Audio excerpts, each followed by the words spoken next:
Hvad laver EU? Klima, landbrug og fødevare. Af Jeppe, Oliver, Nikolaj og Mikkel.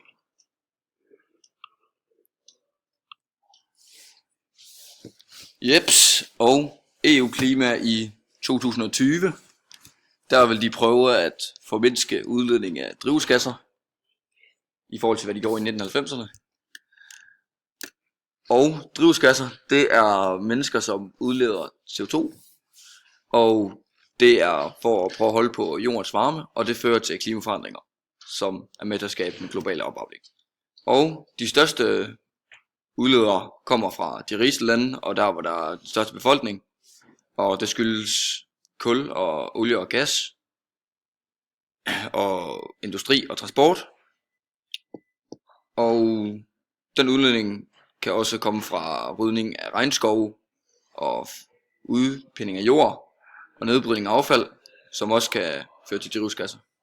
Og så bliver den udledte kraft af drivhusgasser fra landbrug og industri også skadeligt. Og så vil de prøve at 20% mere af deres energi skal komme fra vedvarende energi.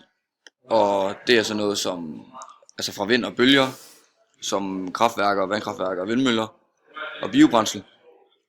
Og det er den energi, de vil prøve at spare, i stedet for at få det andet sted fra.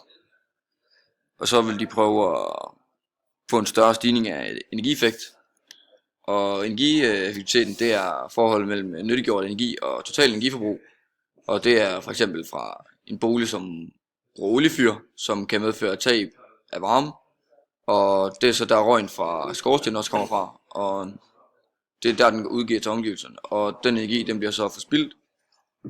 Og så er det så, at den gerne kunne i hvert fald tage 75-80% mere. Og i 2030, der vil de stadigvæk holde den samme formindskning af udledning af drivhusgasser, men satser på at få minimum 27% mere i forhold til de 20%, som de vil gøre i 2020.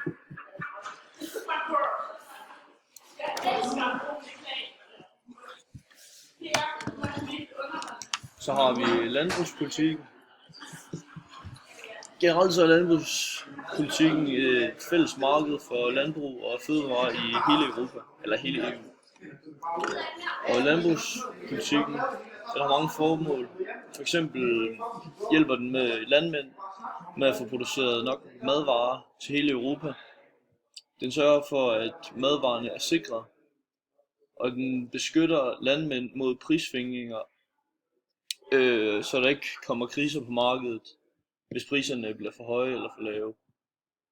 Den hjælper dem med at kunne forbedre deres skove, altså selvfølgelig med tiden. Den kunne for eksempel hjælpe med at optimere udstyr og pladsen på gårdene. Den skaber og bevarer job i fødevareindustrien, og den beskytter miljøet og dyrevelfærden.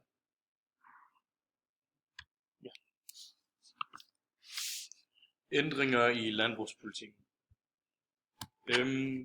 EU's landbrugspolitik har gennemgået en stor udvikling i de seneste årtier for at hjælpe landmændene med at klare nye udfordringer og reagere på holdningsændringer i offentligheden.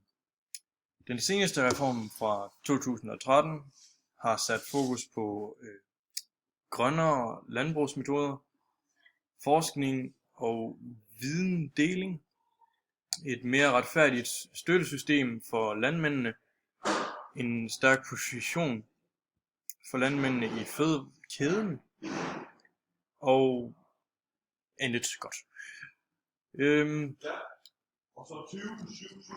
Andre vigtige aspekter omfatter at hjælpe forbrugerne med at træffe kvalificerede valg, når de køber mad gennem EU-kvalitetsmærkningsordningen, styrke innovationen i landbrug og fødevarefremstilling for at øge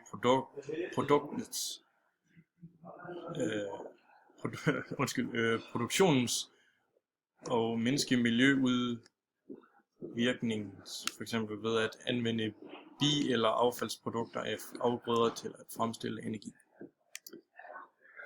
Støtte fair trade i forbindelse med udviklingslandene ved at mindske EU's landbrugseksportører.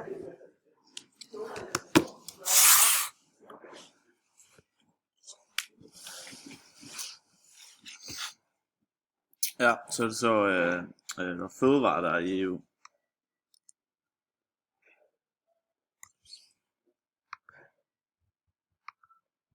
Ja, sådan helt generelt om EU's fødevarer, så er det meget sådan, hører det meget sammen med landbrugen, og de har som mål at sikre et højt beskyttelsesniveau for forbrugere og dyr og udvikle et informationsniveau, som sætter forbrugeren i stand til at foretage det sunde valg og påtage sig et ansvar for at spise sundt, at beskytte dyresundhed og velfærd, og der arbejdes for en global udvikling, som giver færrest mulige problemer for eksport af sikre fødevarer og sunde dyr. EU giver mange retningslinjer for fødevarer, blandt andet regulerer de hygiejneregler, fødevarevirksomhederne, samt kontrol og mærkning. Definition af fødevarer. I EU defineres fødevarer af alle stoffer eller produkter, som uanset om de er uforarbejdet eller helt eller delvis forarbejdet, er bestemt til at skulle indtages af mennesker. Fødevarer omfatter drikkevarer, tyggegummi og ethvert stof herunder vand, der bevidst tilsættes fødevarer i forbindelse med deres fremstilling, tilberedning, behandling. Fødevarer omfatter ikke foder til dyr, levende dyr, medmindre de er forberedt til markedsføring med henblik på anvendelse som menneskeføde, planter inden de høstes, lægemidler, kosmetik, tobak og tobaksvarer, narkotiske stoffer, restkoncentrationer og forurenede stoffer. Hygiejne og kontrol. EU har fastsat fælles regler om fødevaresikkerhed, der regulerer fødevareområdet fra landmændene til køkkenet.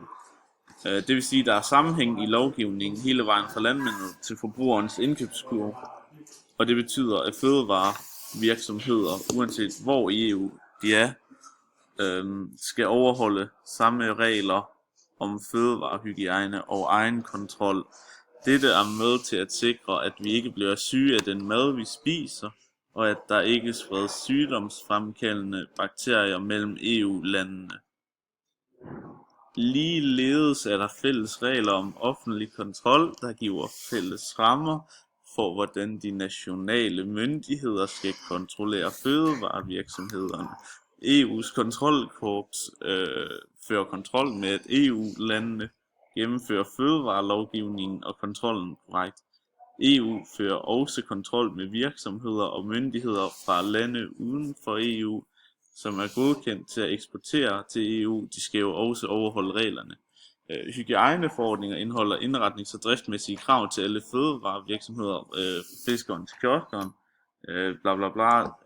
Hygiejneforordningen for animalske fødevarer har flere retningslinjer end for vegetable på grund af en større risiko for sygdom.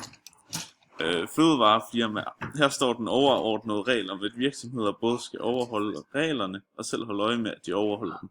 Det vil sige ansvar og egen kontrol. Bestemmelsen gælder i forhold til alle fødevareregler.